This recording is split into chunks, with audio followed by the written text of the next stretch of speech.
In her whole life, she never said any disparaging remarks against her husband. It was only the most glowing of report that comes from her about Prophet Muhammad, peace be upon him. Although he died while she was still a young lady, she continued throughout her life, the rest of her life, with full honor and respect for her husband. She never remarried. She never had any boyfriends or callers coming by or any of the rest of it.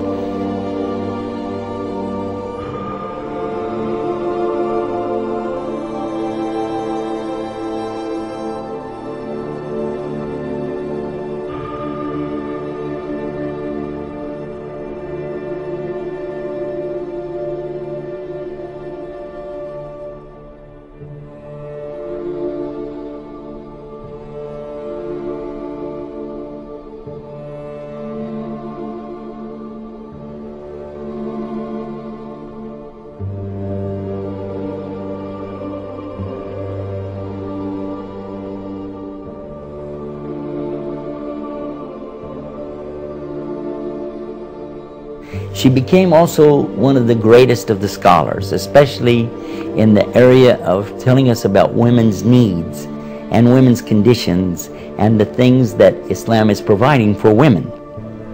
We know a lot about the case of women in Islam from Aisha, radiyallahu anha, may Allah be pleased with her.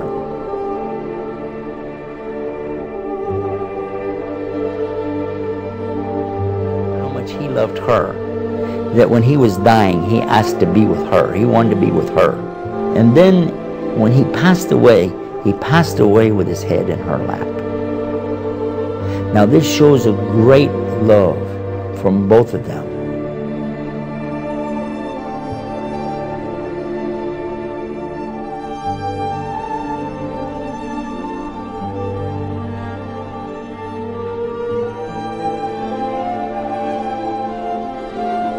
When I learned about Muhammad, I said to myself that if God chose him to reveal this book, then he's a prophet.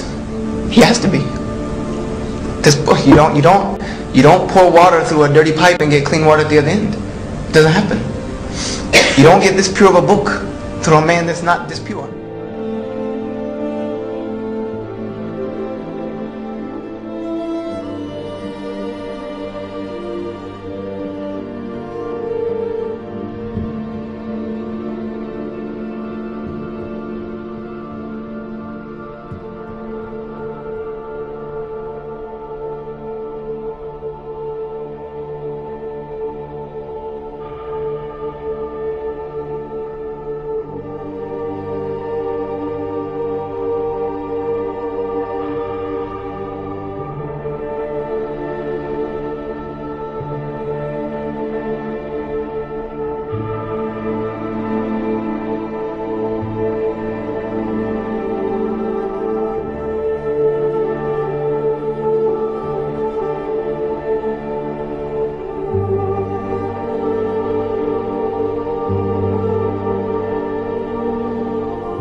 I'm always asked about polygamy, and surely you've had to ask about, you've been asked about it. Isn't your religion the one that allows polygamy? Ooh, and they're mean about it. They don't ask nicely, they get mean, and they're expecting you're going to get very defensive about this. And what I say is I would much rather have a religion where, as a first wife, I would have to be asked for permission for my husband to take a second wife. And without that permission, it's not going to happen. And that it's only under very restricted circumstances, and the rules about them are so strict that most men would not choose this. Because to treat two women exactly equally and justly is so difficult that most men don't choose to do this.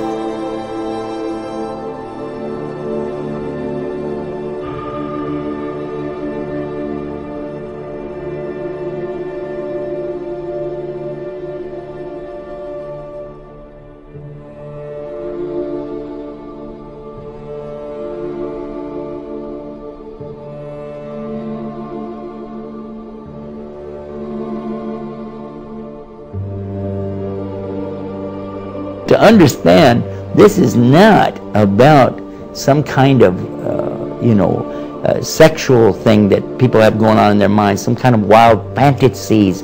This is about being responsible in marriage for your family. So if a man has more than one wife, he's responsible, fully responsible for the second wife, just like the first, to have a house, transportation, education, medical benefits, food, clothing, all the things that he has for one family, he must provide for the other. That's an order in Islam, otherwise you can only have one wife. And as I've already said, most Muslims don't. If there's going to be a relationship, it will be an ordained, sanctioned, and contractual relationship where both parties are taking benefit and not one over the other.